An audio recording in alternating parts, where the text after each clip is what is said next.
Minsan may mga nakakausap akong mga kalaro ng mga anak ko, mga bata, ganyan. Tapos tatanungin ko ng mga bagay-bagay.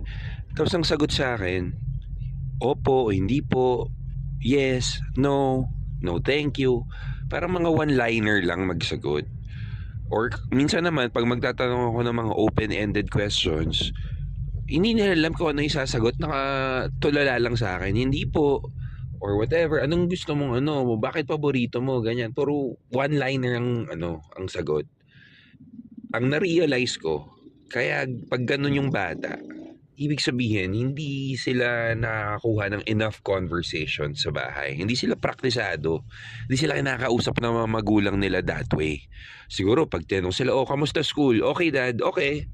Ganun lang. O kaya, oh, masarap ba yung pagkain mo? Oh, masarap, dad. Okay. Sige, parang walang conversation na, oh, bakit masarap? Anong pinakamasarap dyan? Oh, 'di ba? Or yan ba favorite mo?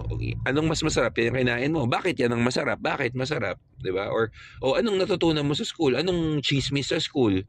Or anong na-realize mo today? Or bakit ganito ang nangyari kay ganyan? O sinong nag-away?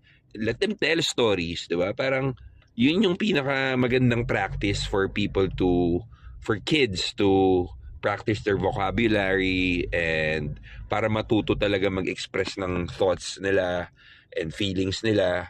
And, just be comfortable talking. Yung confidence nila mabibuild, yung understanding nila about how conversations go mabibuild. So, wala, feeling ko lang. Kasi ang dami ko nakakausap talaga parang yes, no. Di ba? Parang, mga anak ko, ang dadaldal eh.